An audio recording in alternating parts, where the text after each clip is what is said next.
Саламатсыздарбы? Бүгүнкү сабакта мен сүйлөм түзүүнүн англис тилиндеги жолун үйрөтмөкчүмүн. Анда эмесе кеттик. Англис тилинде сүйлөм түзүүнүн өзүнүн ирети бар. Биринчи subject кетет. Бул subject деген ата точ, кыргыз тилине которгондо. Андан кийин verb кетет. Бул этиш. Андан кийин adjective кетет. Бул сына точ. Андан кийин noun кетет. Бул зата точ. Ушул ирет менен ар дайым биз англис тилинде сүйлөм түзүшүбүз керек да. Эми если бул иретти бир бузуп койсок, анда бул ал сүйлөм негизинде ката болуп калат. Биз качан будущее время менен же учур чак, келер чак, өткөн чак менен деле биз суроо берсек, болгону этишин гана өзгөртүп коебуз, бирок ушул ирет менен гана сүйлөм түзөбүз.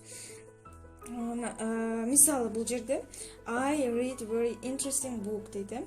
I бул ата точ болот. Андан кийин этиш бул read болот. Read деген эмне эле? Бул read деген окуу деген. Мен окуйм very аябай кызыктуу китеп дедет. Биз эгер буну кыргыз тилине которсок, буну биз мен кызыктуу китепти окуйм болуп калат да. Бизде окуйм деген кыргыз тилинде сүйлөмдүн аягына келет. Ал эми англис тилинде ата точтон кийин эле этиш турат. Бул сөзсүз түрдө болуш керек. Ал эми бул жерде болсо present simple боюнча түшүндүрүп кетсем, present simple бул учурчакты билдирет кыргыз тилине которгондо, бирок present simple'дын негизинде кыргыз тилинде бизде учурчак, азыр биз эмне кылып жатабыз? Азыркы учурда биз англис тилин үйрөнүп жатабыз, Биз ошондой учурда гана колдоно алабыз учурчакты. Ал эми англис тилинде постоянно болуучу нерсеге да колдонулуучу өзүнүн мондай present simple деген закону бар булардын. Бизде кыргыз тилинде андай жок. Аны биз учурчак гана деп түшүнүп, ошондой түшүнүп гана ала алабыз. Бул жерде present simple качан мен мисалы мен эрте турам, мен сабакка барам, мен же болбосо эжей болуп иштейм десек, бул нерсе постоянно болот да.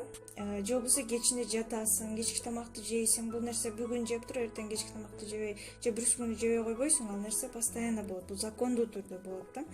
Ошондуктан биз ошондой учурда present simple'ды колдонобуз. Эгер, например, мен студентмин десең, бул 5 жыл бою сен студент болосуң. Ошондо сен present simple менен сүйлөм түзө аласың.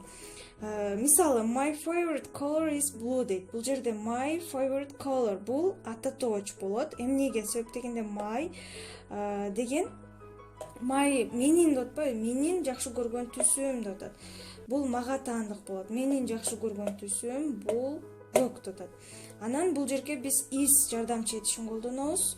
Ал эми бул көк болсо adjective болуп калат да. Бул жерде is жардамчы этишибиз verb'ти аткарат. Булар ата точ. Бул жерде биз законду сактадык, ошибка болгон жок. Жардамчы этиш боюнча да бир аздан кененирээк түшүндүрүп кетем.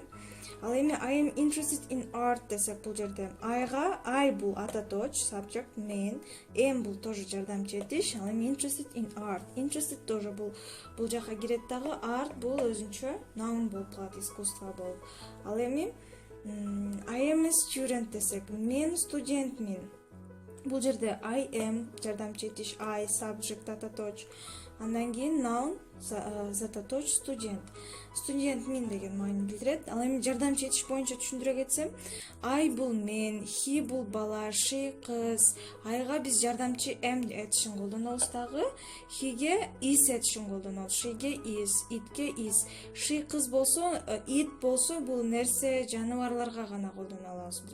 Мисалы заттарга колдоно алабыз itти. We бул биз, are этиши колдонулат.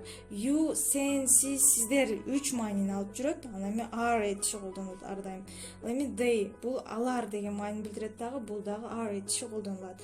Эми мисал келтирсек, бул жерде Асел and I are good friends дейт. Асел жана мен are жардамчы этиши good friends.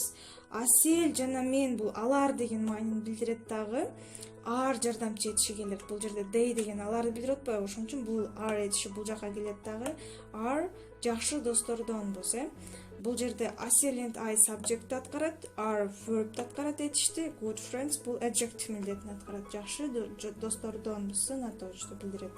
Ал эми my sister is 29 десек, Менин эжем 29-да.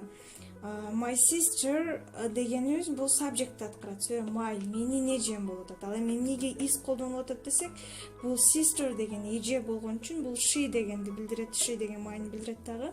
Бул she'нин иси бул жака келет. Ошондуктан my sister is 29 деген myны билдирет. Анда эмесе бүгүнкү сабагым соңуна чыкты. Бул сабак сиздерге жардам берген болсо, эси дагы кызыгуу пайда болуп, дагы суроолоруңар болсо, комментарийга жазып койсоңуздар болот. Ал эми бул менин каналыма катталып, эси бул сабак силерге аябай күндө жардам берип турса, мен дагы күндө киргизип турам, силер катталып койсоңуздар да болот.